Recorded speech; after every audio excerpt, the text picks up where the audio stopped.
নমস্কার, আমি মিঠুর হেসেল থেকে মিঠু বলছি।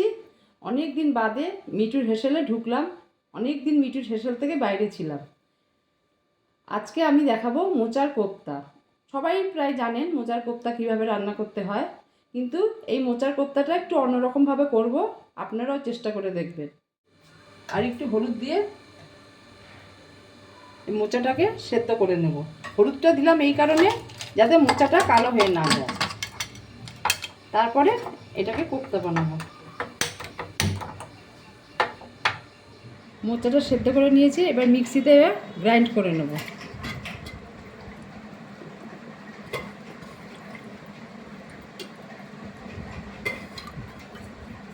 দেখবেন খেতে ভালো লাগবে। একটু জলটা দিয়ে দিলাম, মোচার জল তো খুব উপকার, এটা ফেলে দিয়ে লাভ নেই কোনো, এটা করে দিই, পুরো জলটাই দিয়ে দিলাম। এই মোচাটা সিদ্ধ করে দেখলে গ্রাইন্ড করে নিয়েছি মিক্সিতে। এবার এর মধ্যে দেব এই মুসুর ডাল বাটা,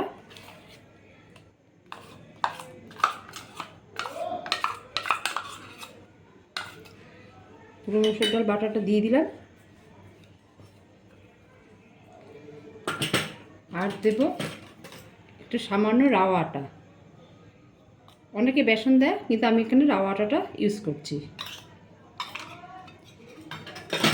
এইবার দেব পেঁয়াজ বাটা,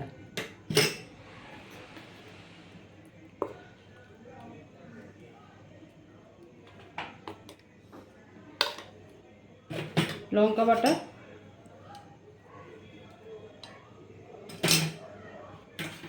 ধনের গুঁড়ো ভাজা, জিরের গুঁড়ো ভাজা, মিক্সড করা একসাথে। এইবার কাঁচা বাদামের গুঁড়ো, ভাজা বাদাম গুঁড়ো করে রেখেছি, এই পুরোটা দিয়ে দেব। এবার দেব এই আলু সেদ্ধ, দুটো সেদ্ধ করে রেখেছি, এই আলু সেদ্ধ, এবার দেব সামান্য নুন, আগে তো নুন দেওয়াই ছিল, বেশি দেব না, আবার কোপ্তা তো দিতে হবে। এবার দিচ্ছি সামান্য হলুদ। এবার মিশ্রণটাকে একসাথে মাখবো। এই পুরো ভালো করে মেখেছি। এবার দেব এই বাটা গরম মশলা, এলাচ, দারচিনি আর লবঙ্গ মেখে রেখেছি, বেটে রেখেছি, এটা দিয়ে দিলাম।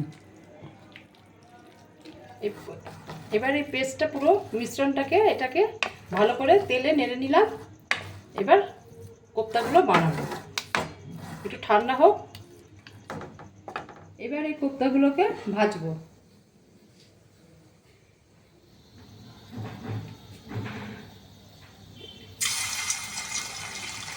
কোপ্তাগুলো চারটে চারটে করে ভেজে নেব।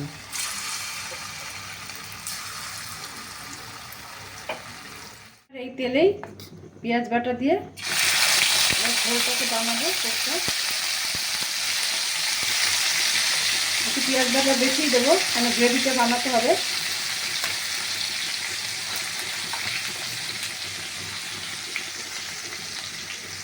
পেঁয়াজ বাটাটা ভাজা হোক। এই জিরের গুঁড়ো দিয়ে দিলাম, ধনের জিরে একসাথে মিক্সড করা, একটু ভাজা আছে, কোপ্তাতে দিয়েছি মাখার সময়। এবার দিয়ে দেবো শুকনো লঙ্কার গুঁড়ো, বেশি করেই দেব, রং হওয়ার জন্য দেব।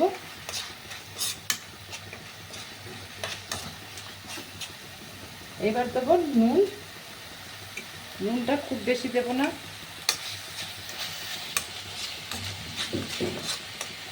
এবার দেব হলুদ,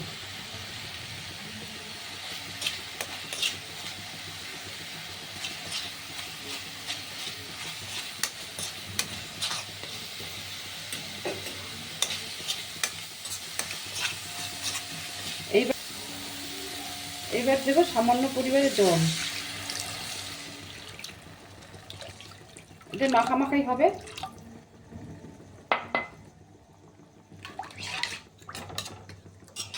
এইবার এই ঝোলের মধ্যে দিয়ে দেব এই ফ্যাটানো দইটা। এই যে ফ্যাটানো দইটা দেখছেন, এই দইটা দিয়ে দেব।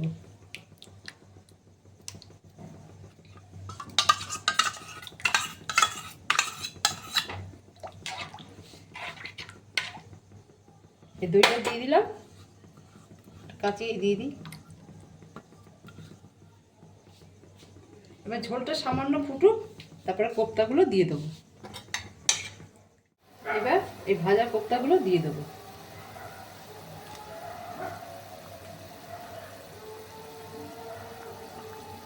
কি লাগলো তো? মোচার কোপ্তা একটু অন্যরকম।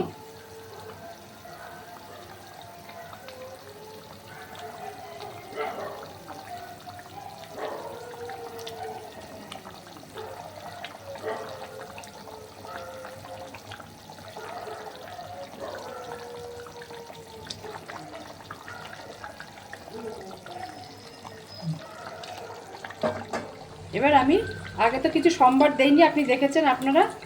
আমি একটু কেশুরি মেথি ভেজে সম্বারে লাস্টে দিয়ে দেবো, জাস্ট সেন্ট হওয়ার জন্য।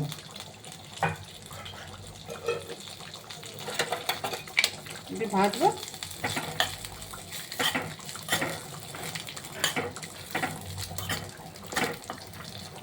এটা পুরো ভাজা হয়েছে, এবার দিয়ে দিচ্ছি।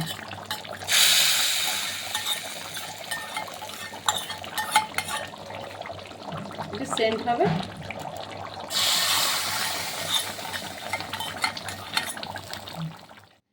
এই মোচার কোপ্তা এই কমপ্লিট করলাম। এবার গরম গরম খাবেন ভাতের সাথে, খুব ভালো লাগবে।